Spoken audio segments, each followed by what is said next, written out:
Another one. Another one. And another one.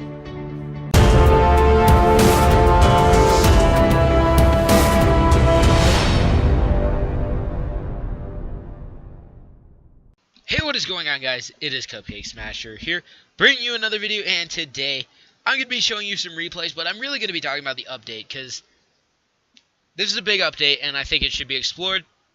I'm going to be talking about incorporating the new troops into a deck. I think a lot of people have just said what they are, like, oh, isn't this great? Haven't seen a lot of analysis about what deck will these troops possibly go into. So I'm going to be doing that as I show you some raids I got, or some attacks I got. And these are against level 9s, me beating level 9. So this is level 7 versus level 9 in Clash Royale. 2 levels up and beating them. So let's get right into this. Okay, guys, so here we go. This is versus Boy Keys. And I'm just going to kind of let this replay play in the background. And I'm going to kind of talk through some of these troops that are coming to the game and the one spell. So 5 troops, 1 spell, all coming in. I'm guessing tomorrow or March 1st. I don't see any continuation notice on the sneak peeks. So it seems like there should be something coming into the game soon. Can't be for sure, obviously, because they haven't announced specifically when the update's going to drop. But let's get right into this. So one of the first troops I want to talk about is the Ice Wizard. And with the Ice Wizard is the... Okay, guys, so the Ice Wizard. He's really good at slowing down troops. I saw that. Splash damage is amazing. So now it's the question, what is he good for? Other than just, I can slow down your troops. Yeah, that's not really that inspirational or anything. That's not that good. Now, where I see him being the most useful is to counter the Hog and to counter the Prince. And now there's 2 princes to counter. That's their big thing. The Hog gets to your building incredibly fast. The Prince, again, same thing. That charge. Be very interesting to see if that charge just gets slowed down or if the Ice Wizard stops him from charging. Now, I wouldn't really generally recommend the Ice Wizard unless you're in the 1400s to, I'd say, 1800s, because that's really where his use is prevalent. Above that or below that, not enough people have it. But it could make for some very interesting scenarios. So that's really the use, is if you're seeing a lot of Hogs, and there's Hogs all over, or a lot of Princes.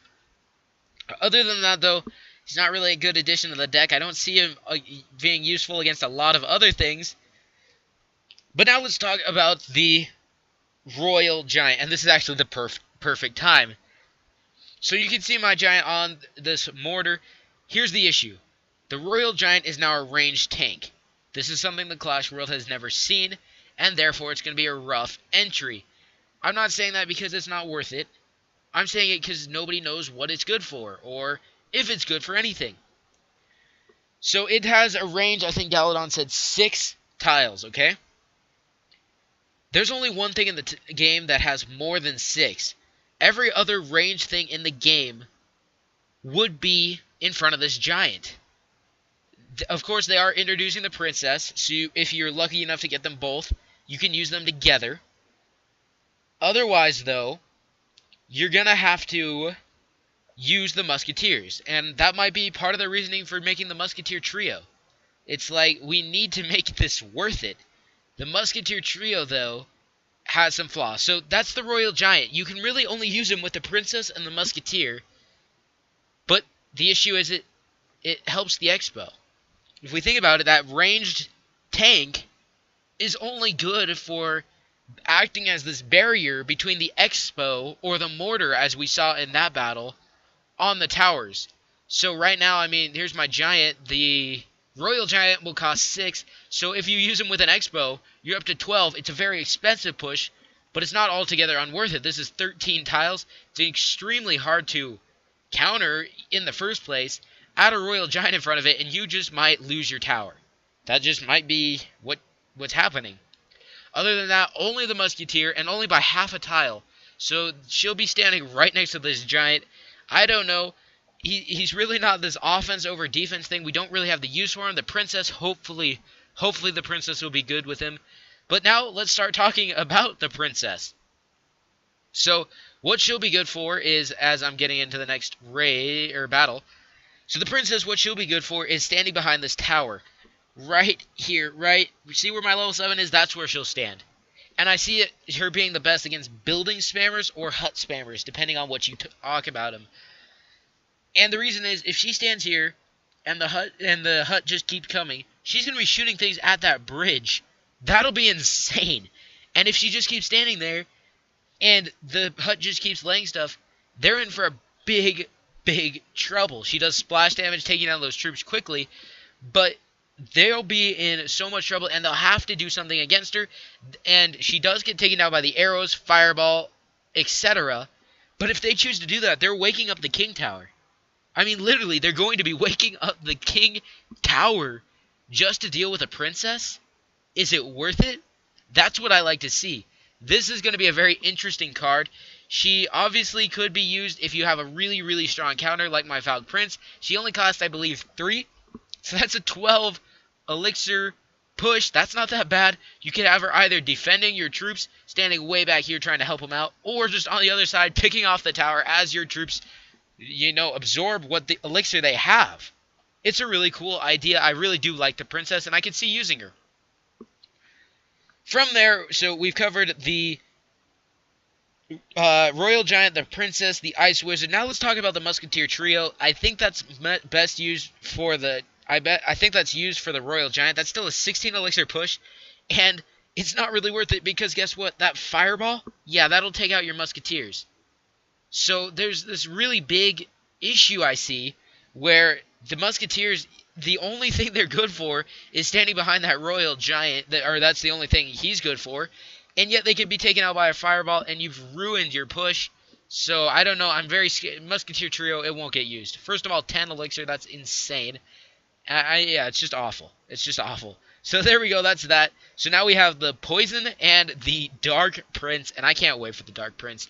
But Poison Spell first, and Poison Spell, I actually have really high hopes for how they did this, because at level 1, it can take off 180 damage from towers and buildings. So that means, at level 1, you can take down 180 hit points from any building. I expect that to get a lot better. It's a rare card, so it has, I think, 8 or so levels. That'll be a lot of fun. I think that is another nerf against the hut spammers, because also, if they're just having this huge swarm of troops on the bridges, and I've played hut spammers, that's kind of how it ends up going. If that happens, guess what? They can't sustain that. The Poison Spell will just keep knocking down the troops, and I think it's a really good addition. So again, I think hut spammers are going to really hate this update. I think this is a direct counter to them, but I think it'll be really helpful to me. Now let's touch on the last thing, and that is the Dark Prince, and I'll be doing a live attack as we do this. Sorry, it's a little bit of a longer video, but I really want to be thorough with what goes on. So with this Dark Prince, I really see him being useful in being with the Prince or in place of my Valk Prince thing. So we've all seen the Valk Prince. The Prince just pushes the Valk through. Now the Dark Prince, though, can do the splash damage already.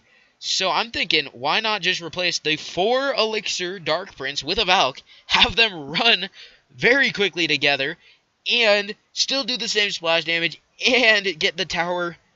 I mean, it's a really good trade-off for me. I see this being a really big issue, but I see that Dark Prince being extremely valuable. A splash damage Prince is something that's really, really cool, and I cannot wait. So Dark Prince is by far my favorite part of this update, or at least of the known part of the update, and I can't wait for him. Can't wait for the Princess. Those are my top 2 right now.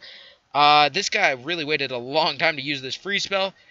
But yeah, guys, so hopefully you guys are as pumped as I am for this update. Hopefully it'll be matching the global release, and we are about to beat another level 9. Are you kidding me? We matched with a level 9 live, and we're going to beat him? My luck is so good.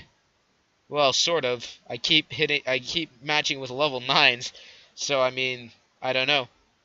But we will beat this guy. I am almost sure of it. This is my 4th level 9 I've played, and so far, I've fared pretty well. These are all the kind of like the bottom of the tree level 9s, though. They're the ones that, can't really play. That's why they're at my level. But let's see. So he keeps just going with this elixir. Let's just take down his tower right now. Make him kind of freak out. Yeah, oh, there goes there goes. And we almost take down his spear goblins. We're going to do some damage on that elixir collector as well. Oh, come on, he comes with a prince. So here we go. And, oh my gosh, this guy's going to be kind of an issue to deal with. There goes his prince, though. And now we just need to take care of that hog. He's going to free spell. Great.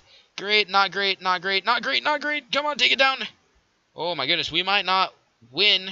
I'm guessing we're not going to tie, though. So there goes the prince. He mirrors his barbs. So I'm hoping for no fireball. I'm hoping that's what that means is no fireball. No, he's going to fireball down my tower. So I think we still do win this match now because he just used basically his strongest stuff. He's going to freeze. Yeah, we've won.